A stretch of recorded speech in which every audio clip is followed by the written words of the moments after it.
dia para todo mundo que está chegando. Nossa meditação da palavra de hoje.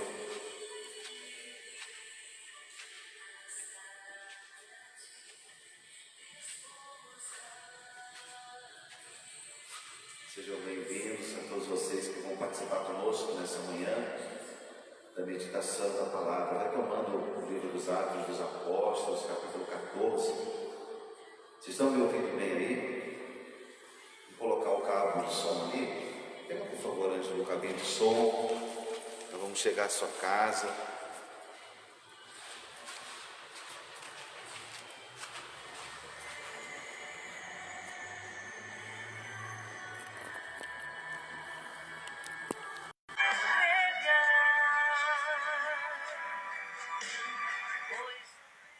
Vocês estão me ouvindo bem aí? Dê pra gente um retorno, por favor, se está tudo ok. Quem está participando conosco nessa manhã, vamos ver. Vamos ver quem está conosco nessa manhã, participando dessa transmissão. Você pode compartilhar para que mais pessoas venham também rezar com a palavra de Deus nessa hora da manhã. Vejo muitas pessoas chegando. Bom dia, Thaís. Bom dia, Selene. Bom dia, Gabriela. Bom dia, Mônica. Bom dia, Luciana. Bom dia, Marilda. Quem mais? Bom dia, Shirley. Bom dia, Alba. Bom dia, Maria José. Deus te abençoe, viu? Deus abençoe, Alba. Bom dia, Aline. Bom dia, Maria Baldelin. Quem mais reza conosco? Bom dia, Maria Teodora. Hoje nós teremos uma live super bacana com a nossa querida Natália Marcelino. Será às 8 da noite. E vamos conversar sobre muitos assuntos pertinentes às famílias nesse tempo de pandemia. Então, hoje no Instagram, às 20 horas, quero convidar você. Também, bom dia, Penha. Bom dia, Andréia Arantes, viu? Bom dia, Shirley. Bom dia, Wanda. Bom dia, Mônica, Sueli, Augustinho. Ou seja, já somos 63 pessoas nessa manhã. Você pode compartilhar essa transmissão e mais pessoas vão participar conosco. Eu convido você a tomar o livro dos Atos dos Apóstolos, no capítulo 14, onde nós vamos fazer a nossa meditação. É o finalzinho do capítulo 14, estamos no meio, especificamente no meio do livro de Atos dos Apóstolos. E vamos fazer a nossa meditação da manhã. Em nome do Pai, do Filho e do Espírito Santo. Amém. Vinde, Espírito Santo, e enchei os corações dos vossos fiéis, e acendei neles o fogo do vosso amor. Enviai o vosso Espírito, e tudo será criado, e renovareis a face da terra. Oremos. Ó Deus, que instruísse os corações dos vossos fiéis, com a luz do Espírito Santo, fazei que apreciemos retamente todas as coisas, segundo o mesmo Espírito, e gozemos sempre da sua consolação, por Cristo Senhor nosso. Amém. Ave Maria, cheia de graça, o Senhor é convosco. Bendita sois vós entre as mulheres, e bendito é o fruto do vosso ventre, Jesus. Santa Maria, Mãe de Deus, rogai por nós, pecadores, agora e na hora de nossa morte. Amém. Em nome do Pai, do Filho e do Espírito Santo. Amém. Vamos tomando a nossa Bíblia no capítulo 14 do livro dos Atos dos Apóstolos e vamos acompanhando o fim da primeira missão de Paulo e Barnabé. Diz aqui o texto que depois de ter pregado o Evangelho à cidade de Derbe, onde ganharam muitos discípulos, voltaram para Listra, Icônio e Antioquia da Psídia. Confirmavam as almas dos discípulos e exortavam-nos a perseverar na fé, dizendo que é necessário entrarmos no reino de Deus por meio de muitas tribulações. Em cada igreja instituíram anciãos e, após orações com jejuns, encomendaram-nos ao Senhor em quem tinham confiado. Atravessaram a Psídia e chegaram a Panfilha. Depois de ter anunciado a palavra do Senhor em Perge, desceram a Atália. Dali navegaram para Antioquia da Síria, de onde tinham partido, encomendados à graça de Deus para a obra que estavam a completar. Ali chegados, reuniram a igreja e contaram quão grandes coisas Deus fizera com eles e como abrir a porta da fé aos gentios.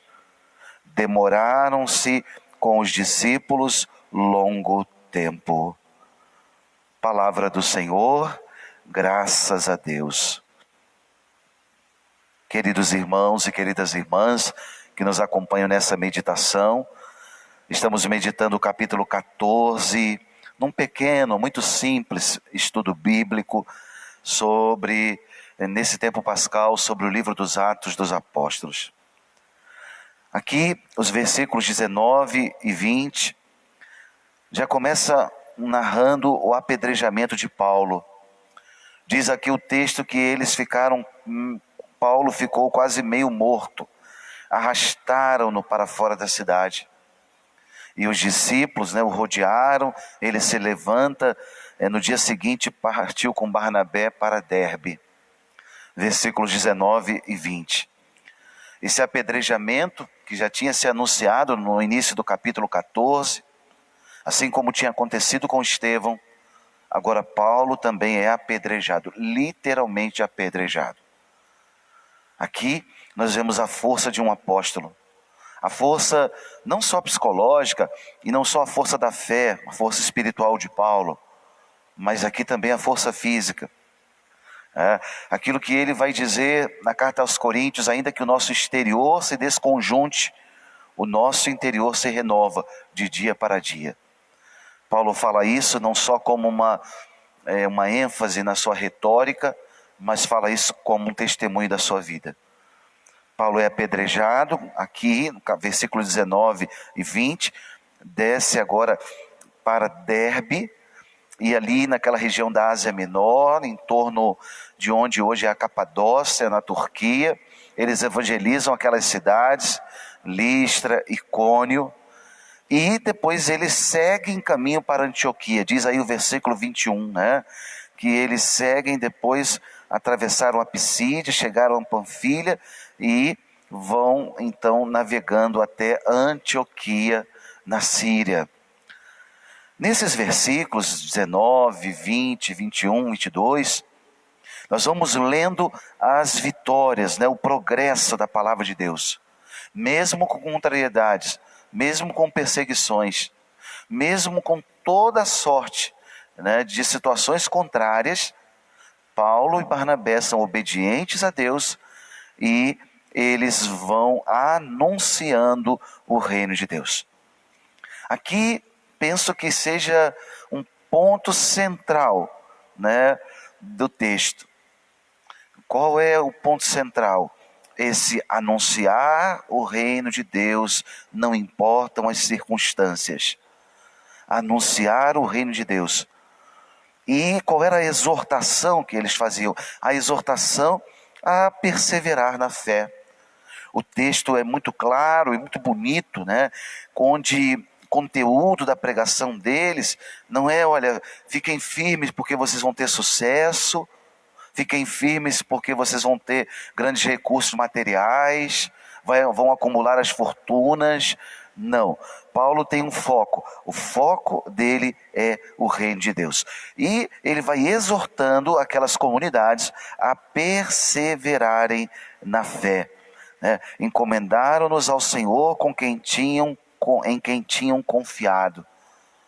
Encomendaram ao Senhor em quem tinham confiado, colocado a vida diante dele. Confirmavam as almas dos discípulos e exortavam-nos a perseverar na fé. Podem perder tudo, até a saúde, mas não percam a fé. Jesus tinha dito no Evangelho: de que vale o homem ganhar o mundo inteiro se ele vier perder a sua alma? Aqui Paulo está dizendo, essa fé a qual Paulo exorta a comunidade é justamente essa experiência de preservar a alma de todo o pecado, de toda a maldade. Versículo 22 diz ainda, a palavra de Paulo é muito forte, ele diz: é necessário que passemos por muitas tribulações para entrar no reino de Deus. É necessário. Por que Paulo fala isso? Porque Paulo está lembrando para os discípulos o caminho do mestre. Jesus passou por essas tribulações. Jesus carregou a cruz. E ele mesmo tinha dito: se alguém quiser ser meu discípulo, tome a sua cruz e me siga. Ora, se o Mestre carregou a cruz, quem somos nós, né, para escolhermos outro caminho? Por isso, palavra misteriosa, né, de Paulo, mas ao mesmo tempo muito clara. É preciso que passemos por muitas tribulações para entrar no reino de Deus. As tribulações podem nos fazer fortes na fé, as tribulações podem abrir em nós esse caminho de conversão, que muitas vezes nós esquecemos. Sabe aquela frase que algumas vezes nós ouvimos, né? Quem não se converte pelo amor, se converte na dor. Às vezes a dor nos ensina tanto, como nós temos aprendido nesses tempos, né? Como as tribulações têm o poder de nos modificar. E é bom que elas nos modifiquem para melhor, porque também elas podem nos modificar para o pior. Podem nos modificar para a revolta, pode nos modificar para um coração mais fechado, mais egoísta. Então, olhar para essas tribulações e aproveitar delas, Paulo está dizendo, é necessário que passemos por muitas tribulações. Como você tem enfrentado essas tribulações? Com murmuração? Como você tem enfrentado as tribulações? Tem havido uma mudança interior, uma reflexão, uma luta para sermos pessoas melhores? Versículo 23, a gente vai percebendo agora o começo de uma hierarquia na igreja. Diz aí o versículo 23 que eles designaram em cada igreja, designaram anciãos e após orações com jejuns, encomendaram-nos ao Senhor. Designados pelos apóstolos, esses anciãos, em grego é presbiteroi, literalmente aqui se designaram, quer dizer, estenderam a mão para uma missão. Apontaram para eles uma missão, estendendo as mãos. Aqui o texto é claro, já na formação de uma hierarquia na igreja. Presbiteroi, aqueles anciãos que eram os líderes das comunidades, que presidiam as comunidades cristãs nascentes. Presidiam essas comunidades, os presbíteros. Ainda não eram chamados de sacerdotes, ou não se usava muito esse termo, apesar de exercerem o sacerdócio. Por que não era usado esse termo? Porque o contato com as nações pagãs, com os sacrifícios pagãos, os sacerdotes das religiões pagãs, podia confundir a cabeça dos novos convertidos.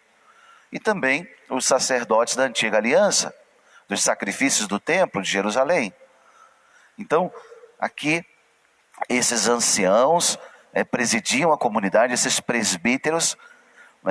É bonito perceber porque Paulo e Barnabé eles vão passando por uma comunidade, ali eles ordenam um presbítero que vai dirigir aquela comunidade, depois eles vão para outras comunidades fazendo a mesma coisa. Essa igreja então, liderada pelos apóstolos, e ligada pelo vínculo sacramental, que hoje nós entendemos o sacramento da ordem. Depois do versículo 24 em diante, eles voltam, então é o retorno deles a Antioquia. Essa viagem durou mais ou menos 4 anos, imagine isso, uma viagem de mais ou menos 4 anos de missão, de evangelização. Não é como hoje, em que 10, 12 horas a gente atravessa o Atlântico e chega na Europa, ou algumas horas mais na África, em outros lugares do mundo. Não, levavam meses, às vezes dentro de uma embarcação, de um navio, para poder atravessar de um lado para outro. Essa viagem, repito, durou mais ou menos 4 anos. Eles voltam a Antioquia, como eu já falei nos capítulos anteriores, Antioquia era um grande centro cultural da época, era considerada a 3ª cidade do mundo antigo, e só perdia para Roma e para Alexandria. Ora, ali em Antioquia, esse grande centro de difusão da fé, onde Paulo e Barnabé vão ter como que um lugar central da evangelização deles. Ali eles reúnem a igreja, É bonito porque termina o texto dizendo que ali chegados, reuniram a igreja e contaram quão grandes coisas Deus fizera com eles e como abrir a porta da fé aos gentios. Essa expressão, né, abriram a porta da fé, uma expressão muito cara a Paulo. Lucas, nós sabemos, ele trabalhou com Paulo na evangelização.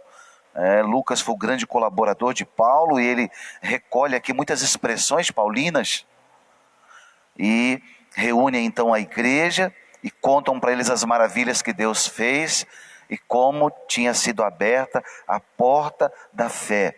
Expressão muito bonita, né? Paulo vai dizer na 1 Coríntios, a porta que Deus abriu em Éfeso, né? O Senhor abriu largamente a porta. Muitas vezes Paulo vai usar esse caminho da evangelização para chamar de porta da fé. Então, como se abriu a porta da fé? Essa porta citada aqui em Atos 14, 28, é justamente a metade do livro dos Atos. Nós vamos ler 28 capítulos, nós estamos à metade do livro. Até agora, aquela evangelização anunciada aos judeus acontece, e agora do capítulo 14 em diante, a evangelização dos pagãos. Evangelização essa que já tinha sido anunciada em Atos 10.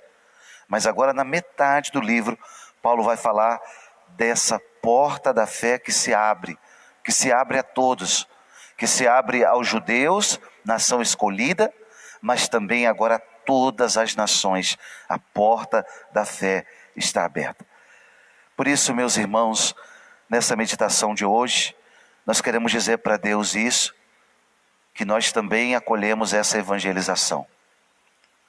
Não importa de onde você veio, como você veio até o Cristo, mas a porta da fé se abriu e nós queremos entrar por essa porta. Em meio a muitas tribulações, muitas lutas, mesmo assim, nós queremos entrar por essa porta. A porta da fé se abriu e nós podemos dar passos em direção a coisas inimagináveis, a coisas eternas. Agora, não só se abriu para nós portas de condições melhores nesse mundo, mas se abriu para nós portas eternas, que ninguém nunca poderá fechar. Hoje eu queria que você pensasse nisso. De onde você estiver, pense e agradeça a Deus. Obrigado pela porta da fé que se abriu na minha vida. Quem tem fé, dizia o Papa Bento XVI, nunca está sozinho. Você entra por essa porta, você ingressa agora no mistério de Deus e você pode enxergar coisas que um incrédulo não enxerga. Você pode ter visão sobrenatural que um agnóstico, um incrédulo, um pagão não tem visão sobrenatural. Ele só enxerga aquilo que está debaixo dos seus olhos. Hoje, nessa meditação, nós agradecemos a Deus por essa porta aberta a todos nós e queremos dizer ao Senhor, Senhor, nós cremos, mas aumenta a nossa fé. Eu já creio, Senhor, mas aumenta a minha fé. Eu creio, Senhor, mas aumenta a minha fé. Por isso, eu não sei qual é o propósito que você pode colher dessa meditação, mas eu peço agora ao Espírito Santo que Ele te ajude a firmar um propósito para o dia de hoje, um propósito de fé. Eu creio, Senhor, mas aumenta a minha fé. Glória ao Pai, ao Filho e ao Espírito Santo, como era no princípio, agora e sempre. Amém. Glória ao Pai, ao Filho e ao Espírito Santo, como era no princípio, agora e sempre. Amém. Glória ao Pai, ao Filho e ao Espírito Santo, como era no princípio, agora e sempre. Amém. Em nome do Pai, do Filho e do Espírito Santo. Amém. Obrigado a você que participou conosco dessa meditação de hoje, nessa terça-feira. Muitas pessoas participando conosco. Hoje queria dar um abraço especial aos aniversariantes. Quem está celebrando aniversário hoje, parabéns. Parabéns a você que celebra mais um ano de vida, uma graça de Deus, celebrar a vida. Queria hoje mandar um abraço para todo mundo que esteve participando conosco, a Maria Pereira Lopes, Maria José, a Virgilina, Marlene, quem mais está participando conosco, de onde você está falando, participando conosco, Eduardo Gonzalez, Mário Silva, Miriam Pimentel, está dizendo, eu creio, Senhor, mas aumenta a minha fé. É isso mesmo, né? Isso, nossa querida Dona Vera, estou lutando para ser melhor. Isso mesmo, nós todos, Dona Vera. Isso, a senhora é um exemplo para nós, viu? Maria dizendo, eu creio, Senhor, mas aumenta a minha fé. A Sol, quem mais? O Robson dizendo, Senhor Jesus, peço pela saúde e paz da minha família. Isso mesmo, Deus abençoe. Ana Maria, Maria Pereira Lopes, Sueli pedindo oração pelo Gabriel, que sofreu um acidente de moto e encontra-se na UTI. Sueli, vamos rezar por ele, viu? Quem mais está rezando conosco? Heloísa, Andréia Cespedes. Andréia, um grande abraço. Grazi, eu creio, Senhor, mas aumenta a minha fé. São muitas pessoas, são 95 pessoas ligadas aqui agora. Eu não sei quantas pessoas tem aí com você assistindo essa meditação. Eu creio que muito mais de 100 pessoas ouviram a palavra de Deus nessa manhã. E isso é para a glória de Deus. Nós agradecemos a Deus por isso. Louvamos e agradecemos a Deus por isso. Quero mandar um abraço para nossa querida Rosana, a querida Zaninha, mãe do Padre Gabriel, que nos assiste também, e todas as pessoas que estão ligadas aqui, a Gislaine, e Amanda, Armanda, quem mais?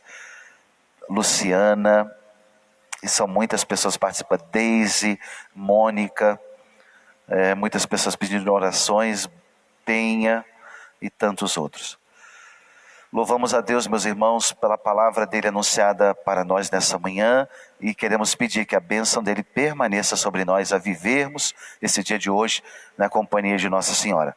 Mais uma vez eu queria lembrar, hoje às 20 horas, hoje, anota aí para você não esquecer, hoje às 8 da noite, nós teremos uma live super especial com a querida Natália Marcelino. Eu e a Natália vamos estar conversando sobre muitos assuntos relacionados à vida das famílias. A Natália é uma pessoa com uma vasta experiência no mercado financeiro, tem especializações nessa área. Hoje ela trabalha como gerente comercial na indústria da moda, formada em Direito. Natália é tão jovem, mas tão capaz. Nós estaremos conversando sobre muitos assuntos e eu queria convidar você a participar. Onde é que vai ser essa conversa, padre? No meu Instagram. Você pode me seguir lá no Instagram. O meu Instagram é pe.renatog_andrade. Você me segue lá no Instagram e você vai poder acompanhar essa conversa muito legal hoje às 8 da noite. Tá bem? A nossa pauta hoje é essa: economia doméstica e orçamento familiar. Com tanto endividamento das famílias, com tanta confusão um pouco na hora de montar um planejamento diante de um orçamento curto, com tantas dificuldades hoje de corte de gastos, como a gente pode ajudar as famílias? É uma ajuda muito simples, despretensiosa. A gente quer conversar sobre esse assunto e eu gostaria de ter a sua pergunta, interagindo conosco, participando dessa live. Hoje, 8 da noite, lá no meu Instagram. Eu vou repetir, @pe.renatog_andrade, lá no Instagram. Você pode me seguir e você vai acompanhar hoje às 8 da noite. Tá certo? Então eu queria agora invocar a bênção de Deus, encerrando essa meditação sobre a bênção e a proteção de Nossa Senhora do Amor Divino. O Senhor esteja convosco, Ele está no meio de nós. Desça sobre todos vós a bênção do Deus Todo-Poderoso, Pai e Filho e Espírito Santo. Amém. Nossa Senhora do Amor Divino, rogai por nós. Nossa Senhora do Amor Divino, rogai por nós. Nossa Senhora do Amor Divino, rogai por nós.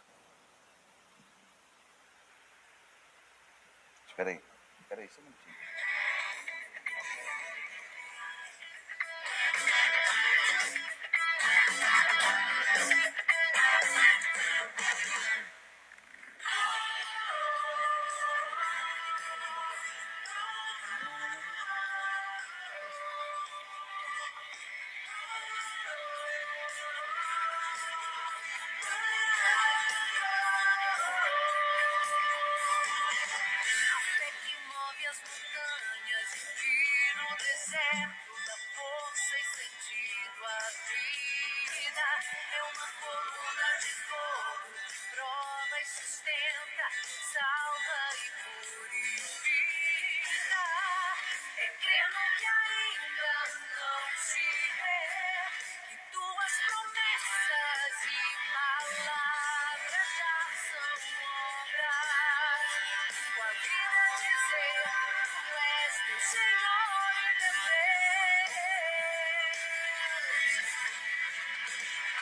Vou viver pela fé, pois eu sei que és poderoso para me salvar. Em ti vou descansar.